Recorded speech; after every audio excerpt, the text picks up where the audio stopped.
So good morning, everyone. My name is Reda Damou, and I'm here today to speak to you about the government program that I work for. It's called Explore IP. So it's part of Innovation Canada within ISED, which is Innovation, Science, and Economic Development Canada. So I'll go ahead and present the program to you. So the program itself, it's called Explore IP. It was launched back in 2019 as part of the IP National Strategy. And its mandate is to improve the way that companies, so private sector, can find and identify existing intellectual property solutions that are owned by public sector institutions across the country. From government agencies and various universities and research centers across the country, as well as some hospitals and some non-for-profit that receive a lot of government funding. So the idea behind it was to just make it easier for Canadian innovators to find ways to collaborate with public sector institutions. So Explore IP, like I said, it's an online tool, so it's an online platform, and I will show it to you in a bit. I will do a quick demonstration of the platform itself. So it's an online database that is a hub for all of those publicly owned intellectual property solutions that are meant to exist for collaboration on the platform. And the benefits of Explore IP for businesses. So as you will see in a bit, it's a very easy to use platform. It's very user-friendly, and it allows to search through thousands of various licensable patents in various categories and inventions that are held by those institutions. It is also very easy to connect directly with the IP holder. So we cut the middleman in order for you to directly get in touch with the IP holder. So it being a university, a government agency, or a hospital or healthcare research center. And then you can also save your search in order to keep in touch and stay up to date with new innovations that are added on the platform. So if your field of research is very niche, and if there aren't many opportunities existing on the platform at the moment that you do your search, you're able to save that search in order for you to be able to go back in the future and receive notifications every time there is a new opportunity added to the platform. And for IP holders, so again, IP holders are the various institutions, public sector institutions across the country. It is very beneficial for them because it allows them to promote their existing patents that are open for collaboration. So projects on which they would have worked and obtained a certain level of intellectual property protection in Canada or abroad, and on which they are open to collaborate with private sector, and either in order to commercialize that product, or in order to build new bridges with industry to create new connections and collaboration opportunities for the future. And the institutions themselves are listed here, like I said earlier. And each one of them has their own portfolio on our website, which I will show you in a bit when I do the demonstration. So they each manage their own portfolios, and they each add the IP assets that they're interested in collaborating on themselves, and update the contact requests as well that they would receive from industry representatives.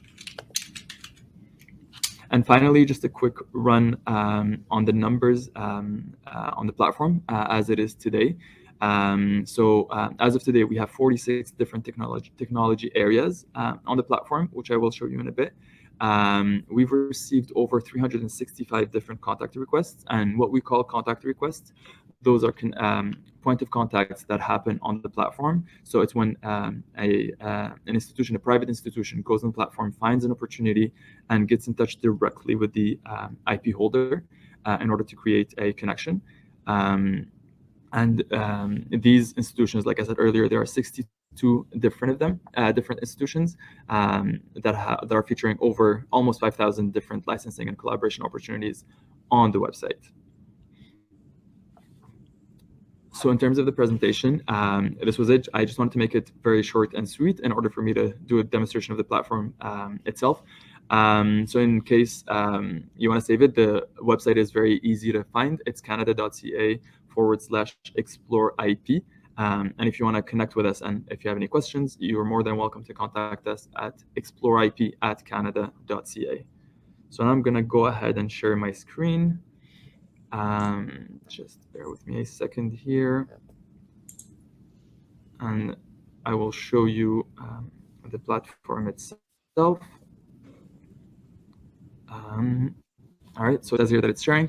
So this is the main page of the platform. So as you can see, there is a search bar right here that you could use to search either using specific keywords, or you can also go ahead and use patent numbers if you have a patent number in mind that is specific that you want to look at, or researcher by name, etc.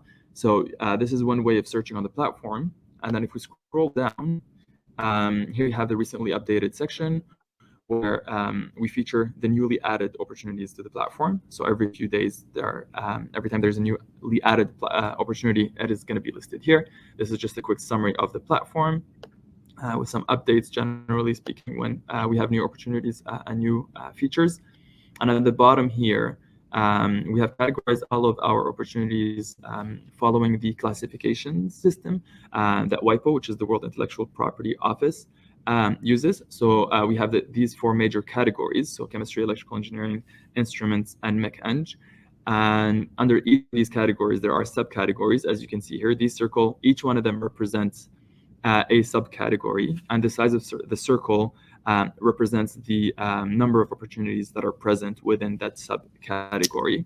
We also added two categories of our own, so the COVID-19 related inventions, which obviously has been a big part of, or a big focus, over the past few years, as well as the green innovation tag, in order to promote innovations that are present on our platform that are meant to help Canada in our net zero transition over the next decade, or decades, I should say.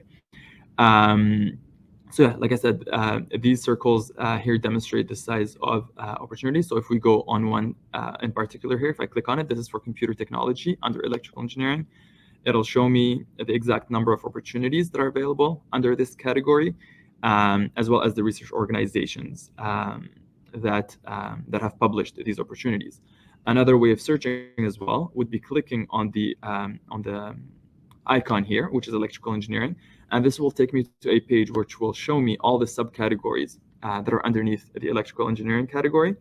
So, excuse me, I can also select them here specifically and do a search based on those categories themselves. So once I click on Find Opportunities, all the various ways of searching lead me to the same results page, which is this one here that you see in front of you. And this result page shows you the opportunities that are available based on your search criteria. You can also keep updating your search by either adding keywords or by specifying your search based on these sections here. So the type, the licensing options, the organization itself, other than the technology field as well, which we've already selected, the asset type, and the development stage. Now, depending on if you find an opportunity of interest right away, you can click on it and it'll give you more information. However, before I do that, I just want to show you this button here, which is Save Your Search. This here allows you to save your search based on the criteria that you've selected. So if you don't find an opportunity of interest right away, by saving the search here, you will receive a notification every time there's a new opportunity added to the platform based on the search criteria that you've selected. So this is a great way for you to keep track of new opportunities added to the platform. And within each opportunity listed here, you have a few details, so you'll know if the license is available or not. You'll have obviously the title as well as the patent number, the organization that published it, the type of IP, as well as the date it was filed and the date it was added onto the platform. So if I click on one here, just to show you, so this one is an opportunity by NRC. If we scroll down through it, we have a detailed description of the patent itself, which was the abstract itself has been updated using Clarivate, which is a software that simplifies the language that is used by patent, in patents. I'm sorry. And we also have some more details regarding the technology field, as well as some bibliographic information, including the inventor names, etc. And if we keep scrolling down, in this case here, this one here has only been submitted to the World Intellectual Property Office. So it hasn't received any patents yet in any of the countries. However, if we get into the details, we'll be able to, usually that's what a lot of institutions do, is that they will apply through WIPO to get the filing date, like it was discussed earlier, and then they will apply for specific patents in the countries of interest for them. So if there were patents here in this scenario, we would have seen which countries in the world this specific patent is protected in. And then at the bottom, we just added a related opportunity section that just shows some similar inventions that were published either by the same institution or by the same inventors that could be of interest for the person doing the search. And then if we go back up here, the most important element of this page is this button here. So if we're interested in this opportunity, if we're interested in the researchers, if we're interested in the field of research, like the specific field of research, and we are looking to collaborate with this institution or with this researcher, we can just click on this button here, and it allows us to connect directly with them. So just by entering this information here, as it is right now, the platform, like I said, it's a connection point between yourselves as a private institution and public institutions that own the patent. And in terms of the means to collaborate, it is very much open to you and to the like once you create that contact, that link, you can negotiate the various types of collaborations that you want with the patent holder or the IP holder. So yeah, licensing is one option, but you can also select collaboration, and this is more general term in order for you to kind of negotiate your own terms of collaboration.